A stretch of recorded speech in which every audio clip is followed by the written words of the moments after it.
Hey, what's up, everybody? I'm here to give you guys my Fear the Walking Dead Season 2, Episode 10 review. And this episode is called Do Not Disturb. And this episode aired, at least in the United States, and what it says here, on September 4th, 2016. And I'm just going to get right into this episode.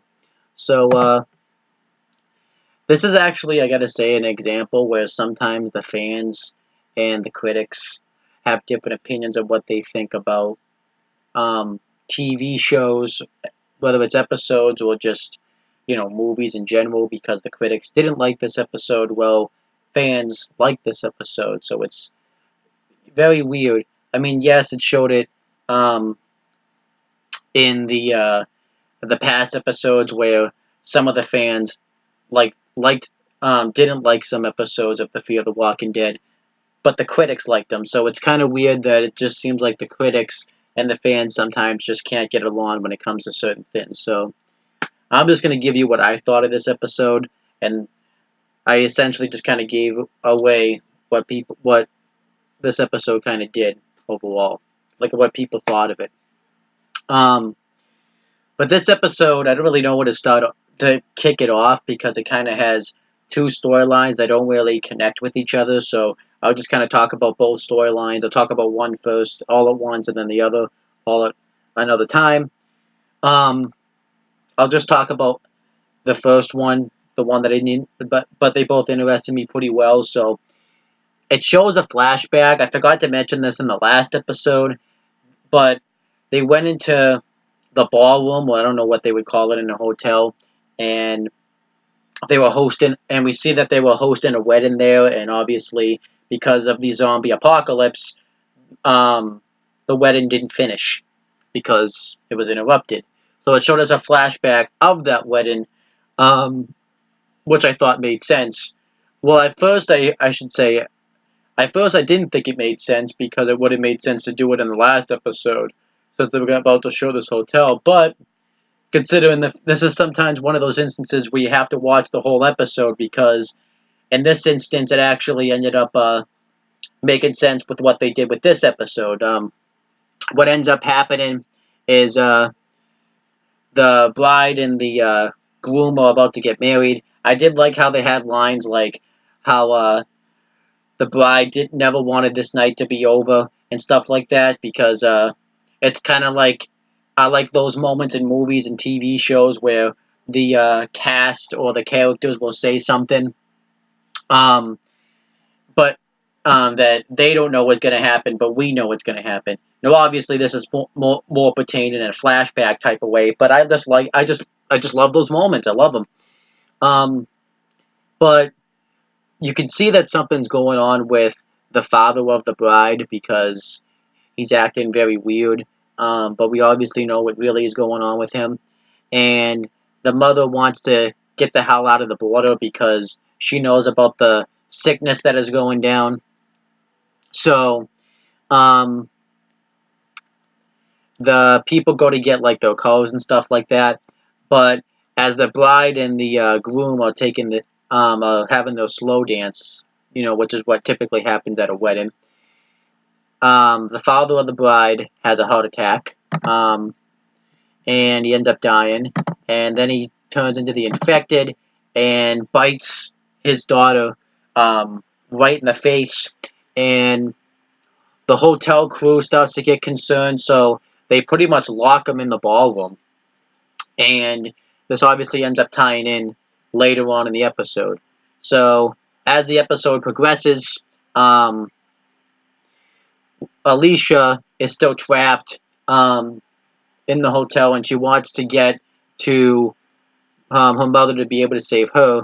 Um, and she tries to get out and go downstairs, but she gets caught by the infected, and she's pretty much trapped at all ends. They're coming at her from both directions of the hotel room. So the only way for her to get out is with the elevator shaft, but she would pretty much have to jump down it, and she would end up dying if she jumped down it, so she doesn't want to do that. So she ends up jumping and holds on to the cables that connect with the hotel, with the elevator shaft. and the infected end up walking down it, and she's pretty much screwed. But somebody ends up showing up and offers to help her out, and Alicia climbs the cables. I did like that scene, and she ends up helping her out. But we find out that there's more to that, where she has an axe and she holds the staff part of the axe against her, and holds her against the wall and asks where Hector is. And we don't know who that is yet because we have to continue to meet the characters. But we find out her name, which is Elena's. I don't think that's how you say. I don't think that's how you say that, but I'm just gonna go with it. And Elena, pretty much won't do anything for Alicia until she tells her where Hector is. She talks about how we find out that she's the hotel manager, and she has all the keys, and she's able to contain the infected. And she hasn't seen Hector since this outbreak started. So Alicia wants to be able to save her mother. So she wants, Elena to help contain the infected so she can go downstairs and stuff like that. So she agrees to do so that way she can go save Hector. And then, so they end up doing this. I actually like the scene where they were actually ended up containing the infected when, Elena's luring the infected towards them, and Alicia does this as well, and they go into a hotel room, and Alicia stabs one of them, and she goes up onto the balcony, but she has to wait for Elena to throw a rope down to her, which was pretty much like a sheet, and she ends up walking across the not the panel, but the edge of the wall to the next floor or to the next room. And I did like that they had that scene where the infected both broke through the glass and Alicia almost fell, making us think that she was going to fall. But if you're a Smart fan, you know that's not going to happen. So there you go. So eventually what happens is they end up going into the wedding room, and Elena reveals everything that happened in the first scene where she wanted to contain it to protect the hotel room. And she feels awful that she just pretty much sent all these people, locked in all those people from the wedding to die. And Alicia tells them that they've done worse, but they're still here surviving, and you don't have to feel bad about it. So what ends up happening is they see the room that's barricaded where her mom and Strand were, and Alicia tries to break in, but Elena just pretty much says that the good is dead. And who comes out? None other than the mother of the bride and some other people, background people we don't really know, and Hector, who's been kidnapped, and they force Elena to give her the keys, and they're going to leave Elena and Alicia out there just to die, since they did the same thing to her daughter and the groom. But Elena gives them the keys, and Alicia opens the door and sends out all the infected, and Hector, Elena, and Alicia all run up towards the hotel, and eventually one of the rooms they ends up getting locked, and you think that's going to be the end for Alicia, Elena, and Hector, but who opens the door? None other than Madison and Strand, and they end up being safe, and Madison and Alicia hug, and that kind of ends that story. I liked this story, though. I thought it was very well done. I kind of liked how you had the character development of Elena, and I kind of liked I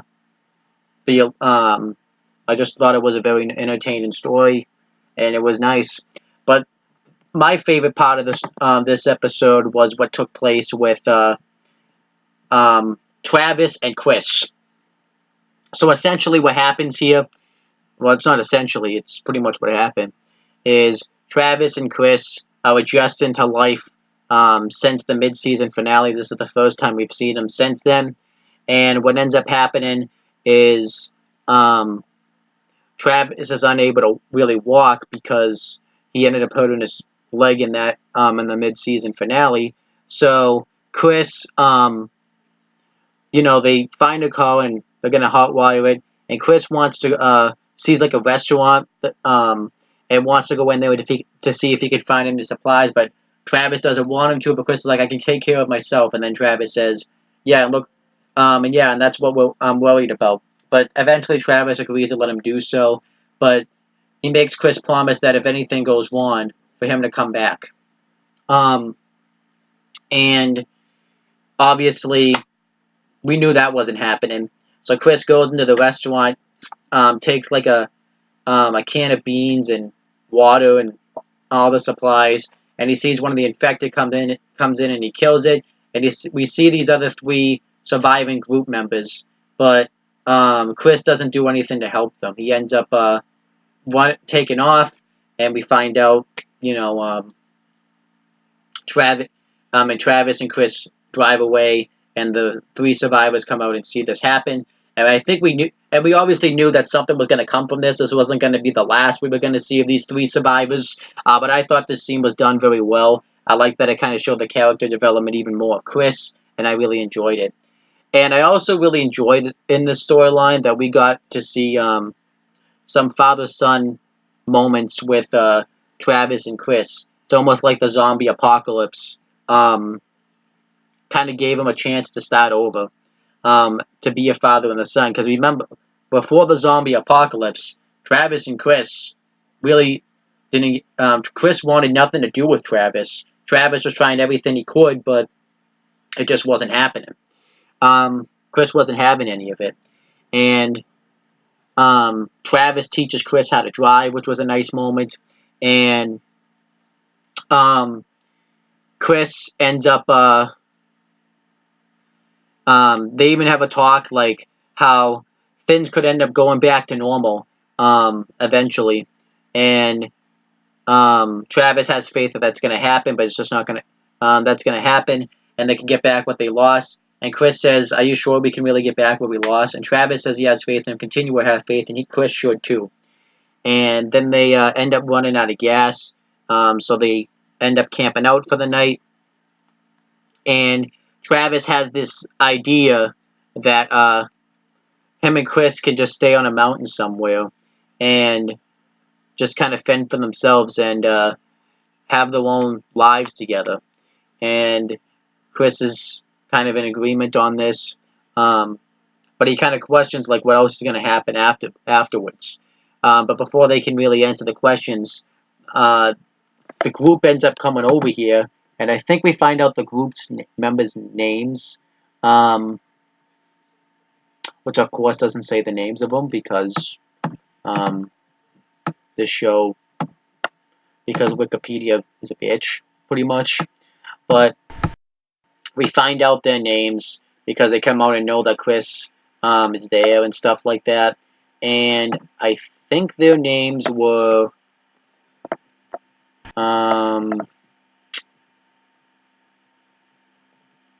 Brandon,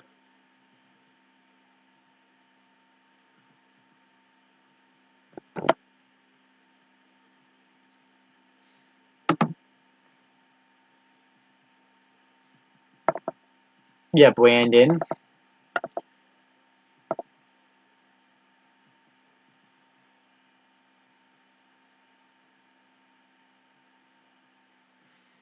I'm just trying to see if I can find out their, it just says, because all it says literally,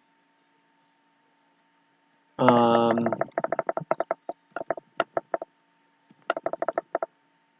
trying to see if I can find out the name of these people. I know one's name was Brandon. One had like a weird name, like J Baby or something like that. I'm gonna see if I can find that one. Hold on, let me try Steve Oscar. And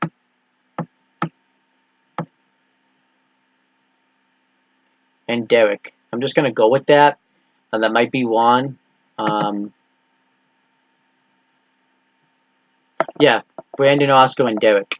So they introduced themselves, and they were impressed with Chris that he ended up stealing from them because he just showed how much of a badass he was. And they end up eating dinner together, and we revealed that the reason that they're there is because they were on a camping trip originally, and then they found out about the outbreak, and they haven't been able to get back.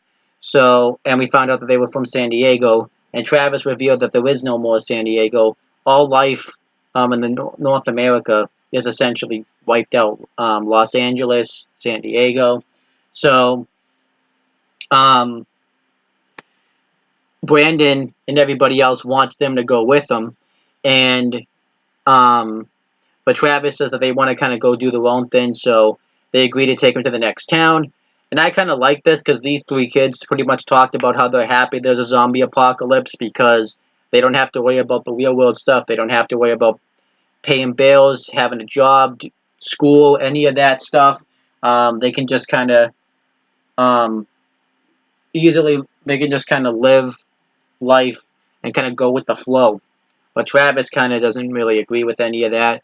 And then they find a farm, and Travis tries to convince Chris to stay at the farm, but Chris isn't having any of it. He says, "We have a chance to finally have people, and you're trying to ruin it." And Travis kind of says to Chris, "You ruined it as well. We had that before, and you ruined it." So they're kind of not really seeing eye to eye.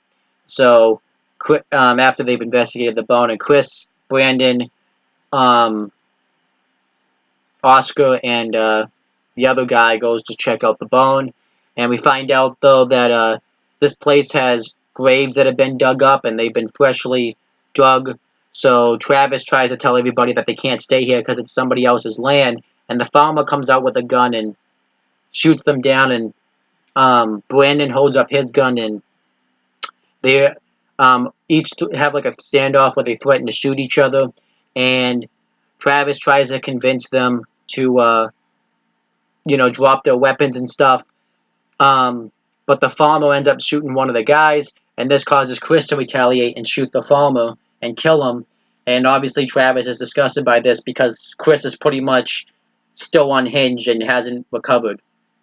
And that's essentially was the end of the episode. What I like the way these scenes were done, though, is they went back and forth when this scene took place between the Alicia storyline and the Travis storyline. But that was pretty much the end of the episode. I gotta say, this is ever since like the mid-season premiere, this has got to be easily the best episode. I thought it was great. I thought it was some great character development with Elena, and she was only in one episode. I liked that storyline, and you know, and I liked the character development of Chris, and I like that Travis is kind of like the person that's got some sanity and is trying to talk some sense. And it kind of felt like that the three characters rubbed off on Chris in a negative way. I liked that too. Um, so I obviously, so I liked this episode a lot. I thought it was great. If I had to rate this episode, I'm gonna give this episode a B plus. It was a great episode, and I definitely think it's worth a watch. Um, I don't know why the critics didn't like this episode. They wrote pretty much, that um, they struggled to like create a new villain, but I quite frankly didn't really think so. I don't really think it needed to make a new villain, but I actually liked this episode. I thought it was great, um, and I thought it was a great episode. So I definitely would recommend it. But that's pretty much my thoughts on it. Leave your thoughts on what you guys thought of it in the comments section. And that's pretty much it, guys. Thank you guys for watching this video. Please make sure you guys like, comment, and share this video for more content. Make sure you guys subscribe to this channel for more content and click on the bell so that way every time I upload a video, you guys will get the notifications for it. And make sure you guys do the same thing for my CM Brothers. And that's the only other channel I have to promote. And that's pretty much it, guys. Talk to you later.